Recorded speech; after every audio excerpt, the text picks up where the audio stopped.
Beaucoup disent, dès que tu acceptes le Seigneur Jésus, automatiquement, c'est la délivrance. Le problème du chrétien aujourd'hui, c'est la langue française.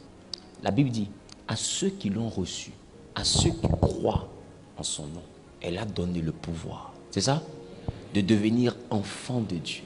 Lesquels sont nés, non de la chair, ni du sang, ni de la volonté de l'homme, mais de Dieu. Ça veut dire que notre nouvelle naissance ne concerne pas notre chair, c'est-à-dire que ça ne concerne pas le corps. 2, ça ne concerne pas le sang.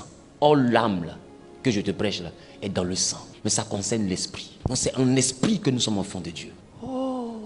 Mais ça ne concerne pas le sang. Comment est-ce qu'on fait donc pour convertir le sang? Parce que c'est le sang qui est pollué. Voilà pourquoi, même après la résurrection de Jésus, Jean dit, en 3 Jean 1, il dit, je souhaite que tu prospères à tous égards, comme prospère l'état de ton âme. Normalement, Jésus est mort, il ne doit plus souhaiter, il doit dire, je déclare.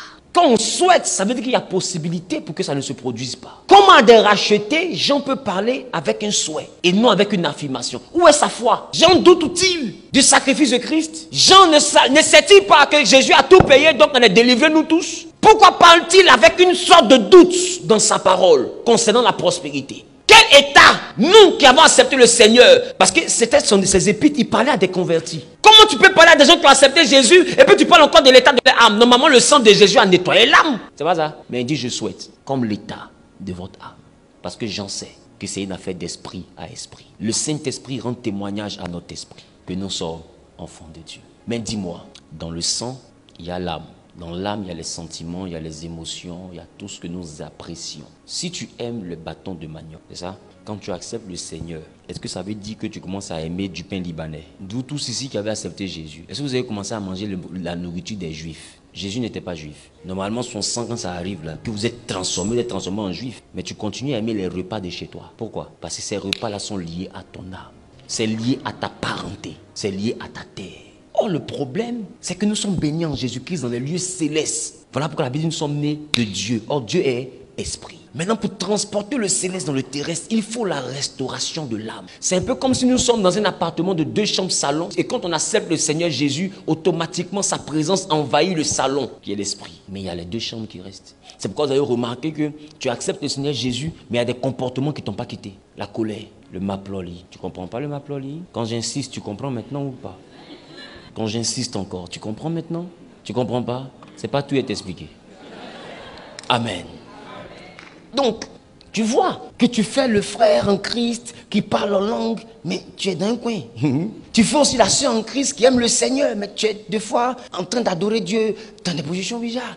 Tu comprends? Donc, tu vois que il y a une nature qui n'a pas été impactée par ta confession. Et cette nature, des fois, tu en as honte. Peut-être qu'en tant que chrétien, tu ne dois pas le faire. Mais qu'est-ce qui te rattrape? C'est l'état de ton âme. Donc tu vois qu'en toi, il y a le Saint-Esprit qui te dit non, ça là, c'est pas bon. Mais à côté de toi, il y a une autre loi qui te tire à faire ce qui n'est pas bon. C'est pourquoi tu te caches pour faire. Parce que tu sais qu'en tant que chrétien, tu ne devrais pas faire ça. Et ce que Paul a dit, il dit, il y a dans mon entendement la loi du Seigneur, mais dans mon corps, il y a une loi qui résiste, que j'appelle la loi du péché. Malheureux que je suis. Qui me délivrera du corps de cette mort? Car je sais ce que je veux faire, mais je fais ce que je n'ai pas envie de faire. Non, il y a donc un combat en nous entre l'esprit qui est converti et l'âme qui n'est pas encore convertie. Et la chair a pris possession de notre âme. Donc la chair résiste à l'esprit. Voici le combat qu'il y a. Donc du coup tu dis, après d'aujourd'hui j'arrête de me masturber. Et puis un coup comme ça se télécharge encore en toi. Puis tu regardes le savon. Tu dis non. Tu regardes le savon. Tu dis non. Le savon dit oui.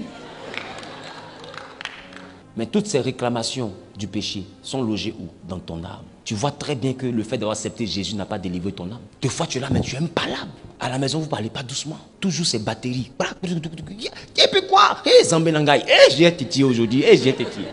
Tu comprends? Et après, toi, quand tu regardes en tant que chrétien, ce que tu as fait là, est-ce que c'est digne de la conversion? Mais ça vient d'où ce comportement? De ton âme. Arrêtez de dire que tout est accompli, tout est réglé. Non, tout est à régler. Voilà pourquoi la conversion n'est pas instantanée, c'est un travail quotidien. Il faut travailler l'état de ton âme. Il faut enlever la colère de ton âme, l'orgueil de ton âme, la méchanceté de ton âme. Il faut mettre dehors tout ce qui est dans l'âme qui fait que tu n'es pas totalement converti. Et quand tu fais ce travail-là, c'est que tu aspires à la conversion. Mais il n'y a pas que les caractères qui sont dans l'âme, il y a aussi les adorations. Alors la Bible dit, dans le ciel, il y a 3 qui rendent témoignage. Et sur terre, il y a aussi 3 qui rendent témoignage. Et le Saint-Esprit, pour ceux qui suivent mes enseignements, dans le ciel, a la fonction du sang. C'est-à-dire que le Saint-Esprit est un peu comme l'âme. Voilà pourquoi, allez remarquer une chose. Quand nous acceptons le Seigneur Jésus, nous le confessons, mais l'âme n'est pas transformée. Mais il nous dit, ne vous éloignez pas de Jérusalem, vous recevrez une puissance. C'est pourquoi le Saint-Esprit, quand il arrive, il ne marche pas qu'avec nous, il va en nous. Mais il va en nous pour travailler sur quoi? Pour travailler sur l'âme. Il fait du corps son temple parce qu'il veut régler les problèmes qu'il y a dans l'âme. Parce que le vrai problème est dans ton âme. Mais accepter le Seigneur permet à ton esprit d'être disposé pour que le Saint-Esprit passe par l'esprit pour rentrer dans le corps. Mais le corps a un chef. Ce chef s'appelle l'âme.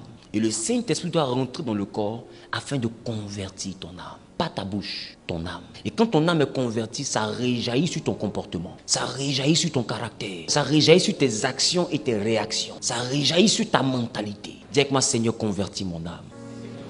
Oh, j'ai pas entendu. Seigneur, convertis mon âme.